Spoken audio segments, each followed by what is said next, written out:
Hello, folks. We are going to start looking at relations and functions today. And with that, we need to really start out talking about what are relations and versus functions. I don't think often enough you have that discussion and you kind of jump into functions. So let's look at, just for example, if I was talking about things like, I'm talking about things like this, things you've seen. You've looked at all these equations before. You've worked with them in different capacities, most likely. So these are just examples I'm throwing out there. These are all different equations.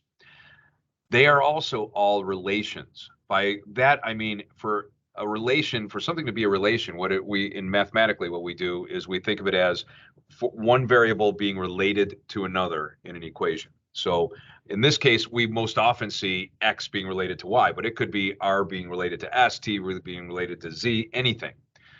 So it's just a rule that is imposed on two different variables that relate them to each other.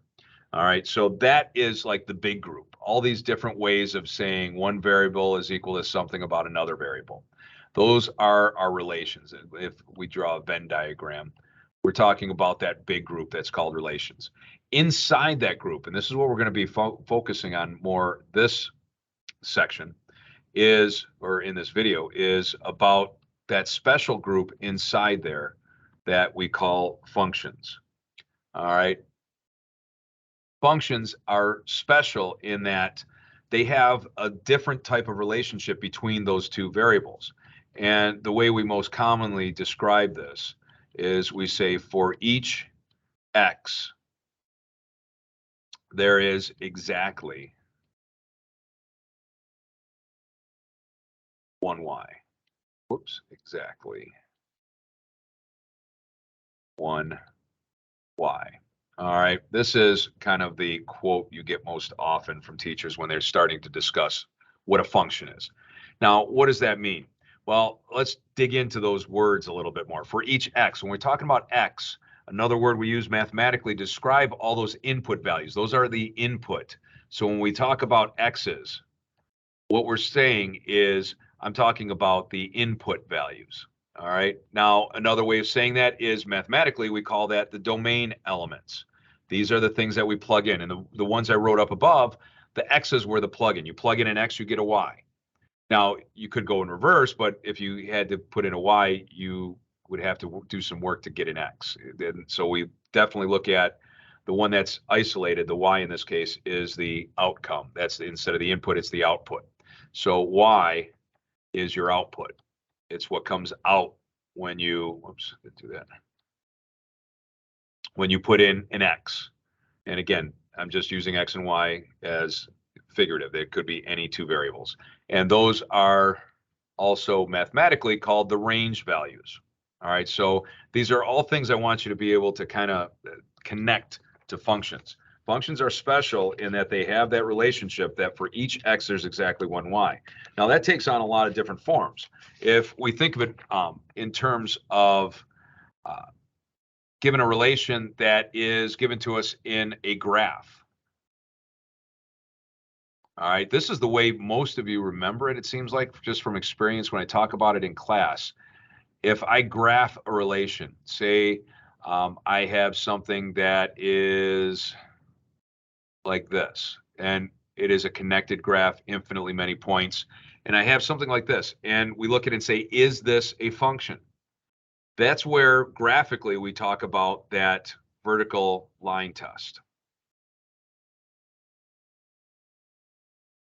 We can tell if this is a function if it passes the vertical line test. By that, what we're saying is if anywhere I draw a line and it crosses more than one point on the graph, then it fails the vertical line test. What we're talking about graphically is for each of these x's along here, any x that we have on either side, for each x, there can only be a single y.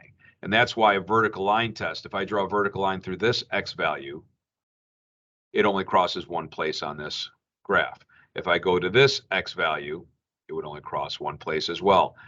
Any place I draw a vertical line along this graph, I get only one point that intersects. that passes the vertical line test. So this graph would be a function, or this graph would be of a function. And so that's where most of the time when we talk about this, I start here because that always seems to be familiar to most of my students. But there's other ways we can do this. And the one we're going to focus on in this section in the book more than anything else is one that I don't think you've seen as much of. And it involves set notation. We can describe, like, this is a description of a function or a relation, because every function is a relation.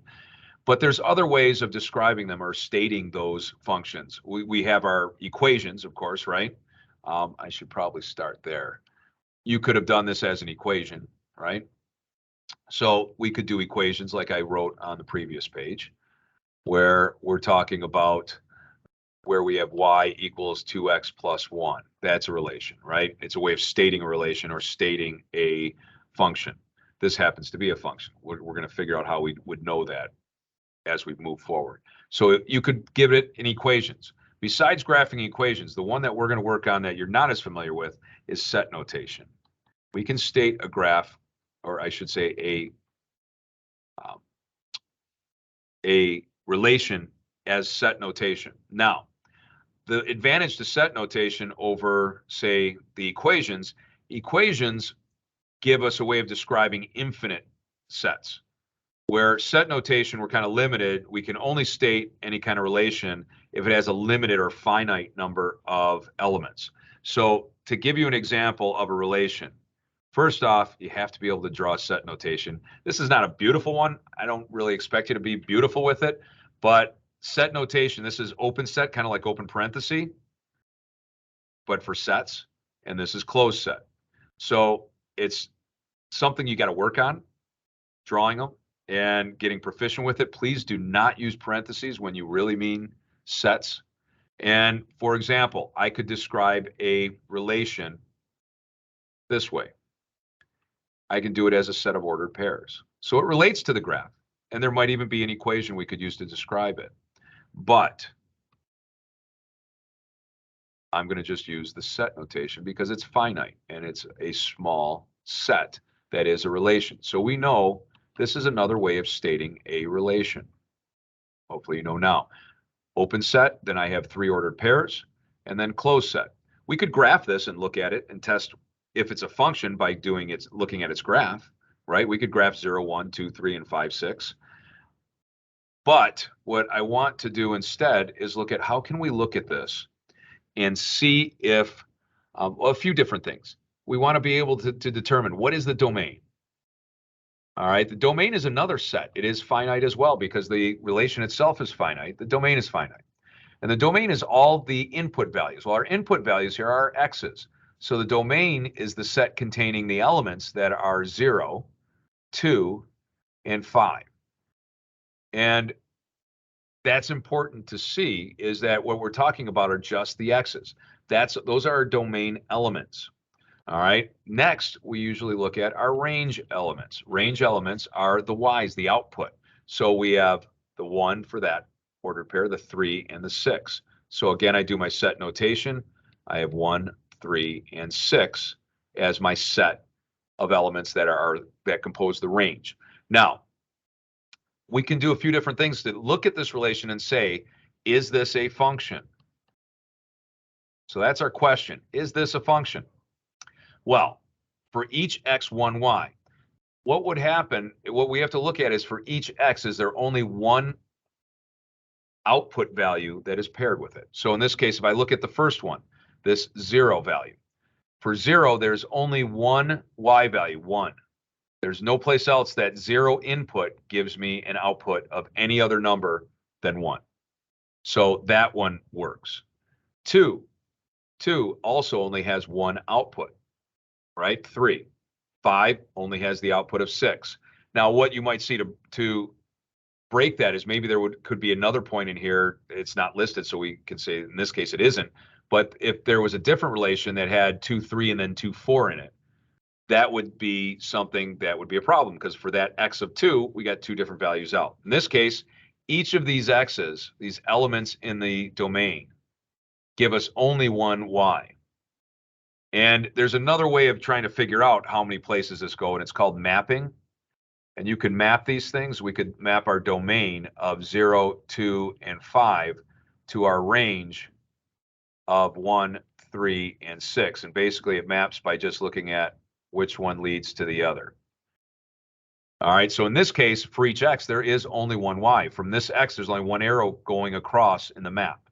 For this element of the domain, there's only one member of the range. Those are all reasons to say that, yes, this is a function.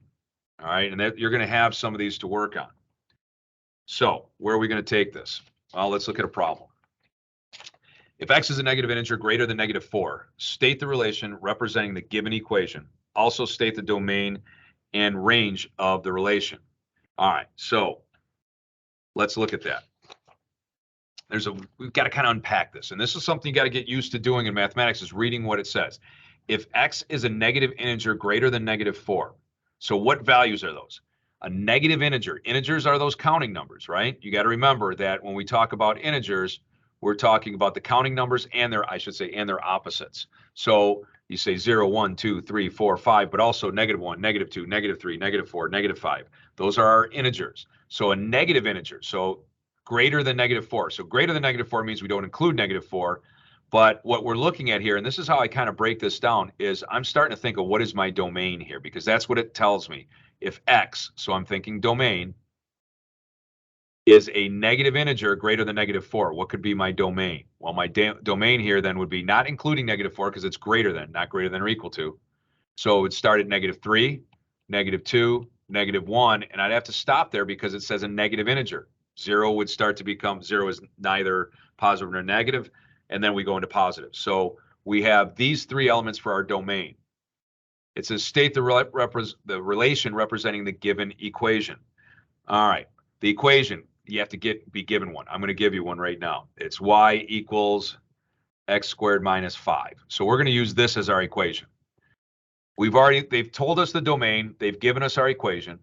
All right, I want to be clear. I would give you this part. It says the given equation. So I would give you this equation.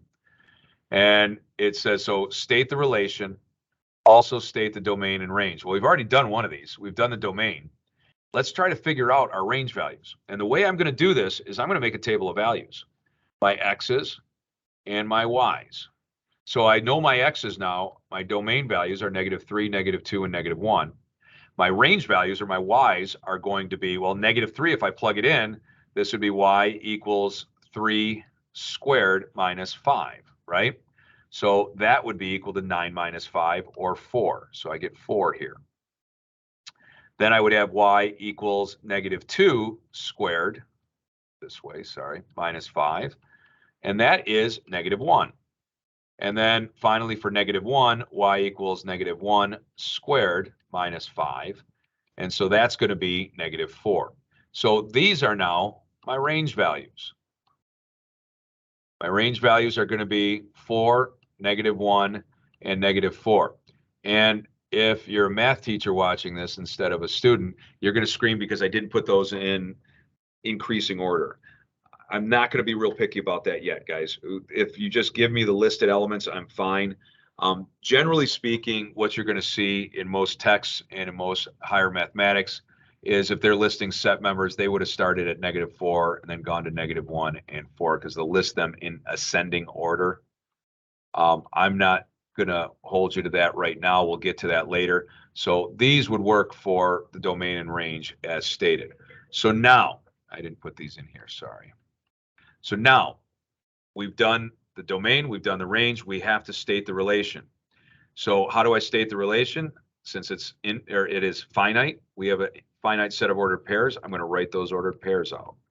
Using good notation, comma between the ordered pairs between the elements. This is one element. The next element is -2, -1.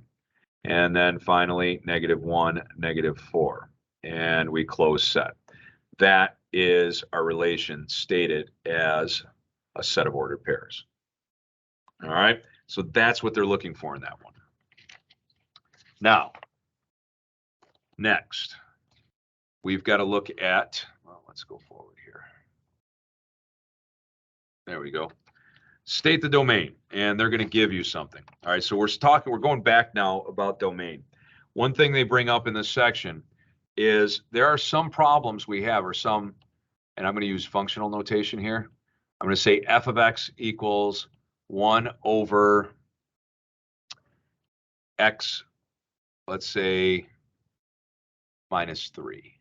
All right, so state the domain for this function. Now, they've told us using the function notation, this is our, we could rewrite this if you want. If you're more comfortable looking at it this way, you can look at it this way.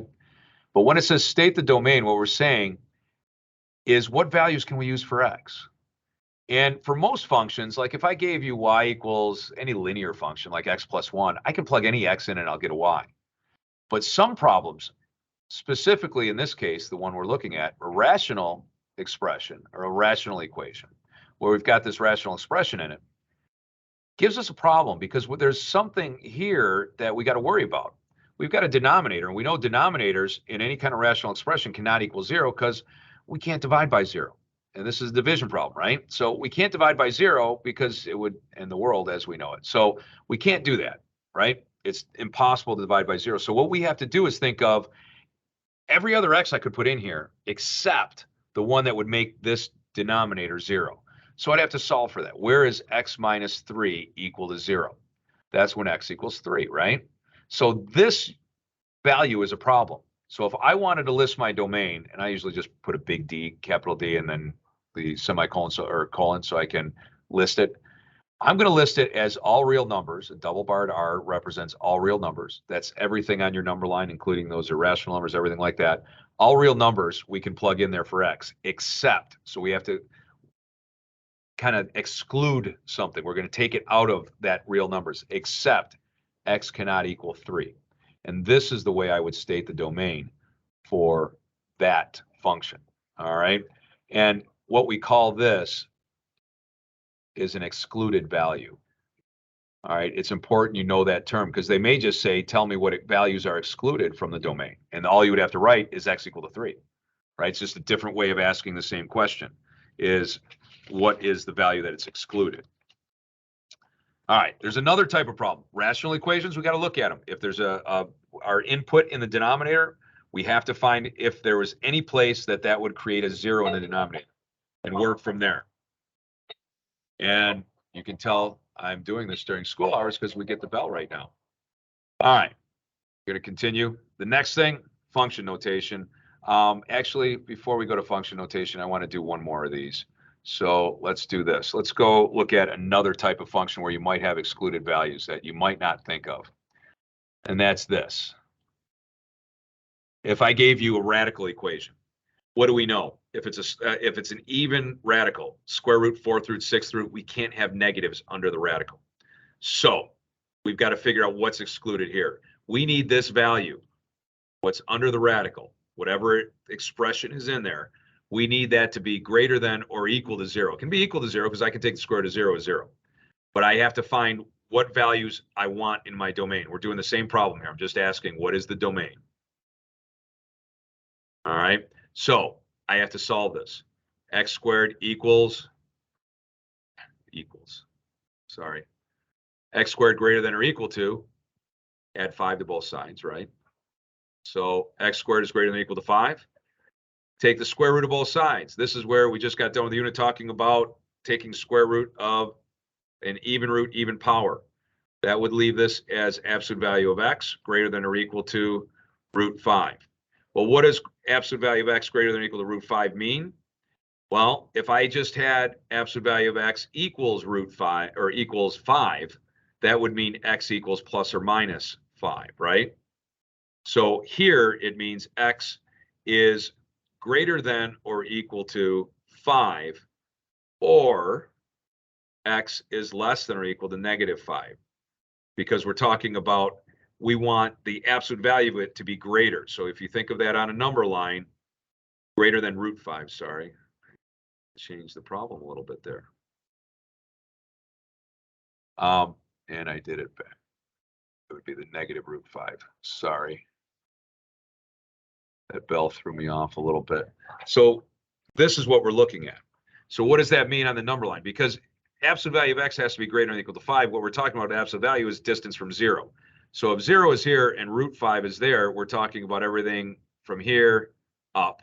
But again, that distance goes this way too. So negative root 5 would be over here, and we go that way as well.